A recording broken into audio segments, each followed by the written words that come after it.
मेरा दिल बहुत दुखता है जब इस तरह के मैसेज आते हैं कि सर आप तो मुसलमान लगते ही नहीं, आप तो अच्छे इंसान हो। यानी मुसलमान अच्छे नहीं होते, ये लोगों के दिमाग में डाल दिया गया है। लोग अच्छे हैं, भोले हैं, लेकिन ये चीप मीडिया दिन रात हिंदू मुस्लिम करता रहेगा तो लोगों के दिलों में नफरतें आएंगी। बॉलीवुड की रोटियां भी हिंदू मुस्लिम करके नफरतों पे सेकी जाएंगी तो लोगों के दिलों में नफरतें तो आएंगी। पूरी दुनिया इस्लाम के पीछे क्यों पड़ी है? इस्लाम कहता है कि जुए के अड्डे बंद करो। जुए के अड्डे अगर बंद हो जाएंगे तो अरबों खरबों का नुकसान होगा। इस्लाम कहता है शराब की फैक्ट्रियां बंद करो। अब शराब बंद हो जाएगी, लोगों का तो फायदा होगा, लेकिन अमीरों का अरबों खरबों का नुकसान हो जाएगा, उसका क्या होगा? इस्लाम बेहयाई को मना करता है, लेकिन अगर एडल्ट इंडस्ट्री बंद हो जाएगी तो इतनी सारी अरबों खरबों की जो कमाई आती है वो कहां से आएगी? इस्लाम ब्याज को, इंटरेस्ट को मना करता है, जिससे अमीर और ज्यादा अमीर होता है और गरीब और ज्यादा गरीब हो जाता है। ब्याज बंद हो जाएगा तो अमीर फिर और ज्यादा अमीर कैसे होगा? जरा सोचिए, जुआ खेलकर कौन अमीर हुआ है? शराब पीकर कितने घर बर्बाद हो गए? ब्याज गरीब को और ज्यादा गरीब कर देता है और अडल्ट इंडस्ट्रीज जवानी को खा जाती है। अब इस सबको दुनिया के बड़े लोग, अमीर लोग कंट्रोल करते हैं। वो नहीं चाहते कि ये सब बंद हो, इसलिए इस्लाम के पीछे पड़े हैं। वरना जो मैं बोलता हूँ, जो कहता हूँ, जो करता हूँ, मेरी रहम दिली मैंने सब इस्लाम से सीखा है। इस्लाम कहता है कि दूसरों पर रहम करो।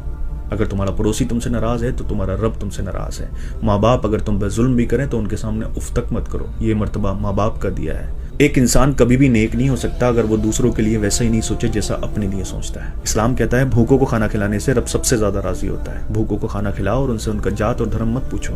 इस्लाम ने औरत की इतनी इज्जत बताई है कि अगर सामने आए तो अपनी पलकों को झुका लो। इस्लाम कहता है ज्यादा फालतू पानी ना बहाओ। अब जो पानी बहाने को मना करता है वो किसी बेगुनाह के खून की इजाजत कैसे दे सकता है?